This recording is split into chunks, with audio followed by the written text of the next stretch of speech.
PGR মাটিত তেওঁলোকৰ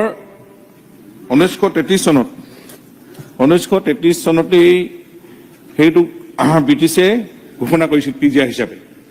আৰু 1946ত ইয়াত সীমাটো নিৰ্ধাৰণ কৰা হৈছিল আৰু 1951 চনত গঠিত মিকি পাহাৰ জিলাত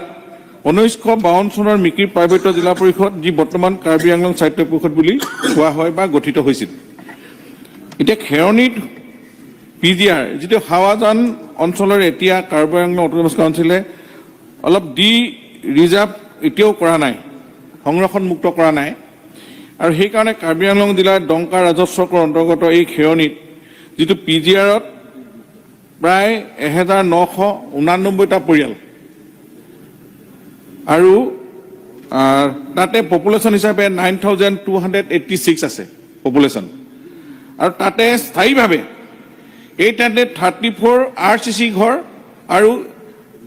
1155 নাম্বাৰছ কেঁচা ঘৰ বনাই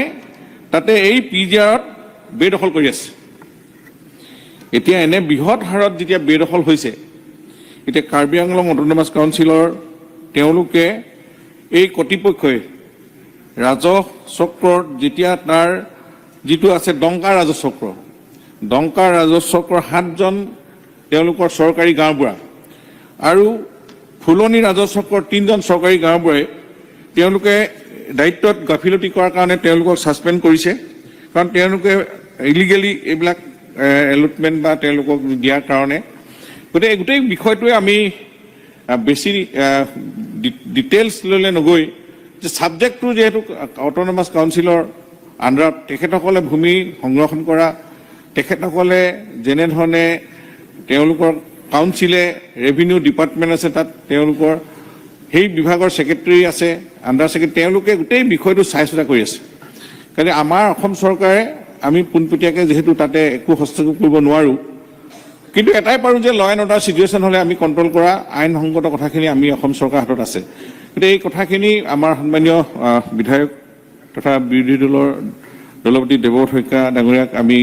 জনাইছোঁ আৰু আমি বিষয়টো সন্দৰ্ভত আমি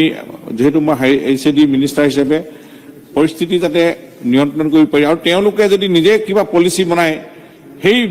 PGR মাটিত তেওঁলোকক সংস্থাপিত কৰিব বিচাৰে বা কিবা পলিচি কৰিব বিচাৰে সেইটো তেওঁলোকৰ ভিতৰৰ কথা এইখিনি ক্ষেত্ৰত মই যদি কিবা ডেভেলপ হয় ফাৰ্ডাৰ মই বিৰোধী দলপতিক জনাম বুলি আজি সদনত প্ৰতিষ্ঠা।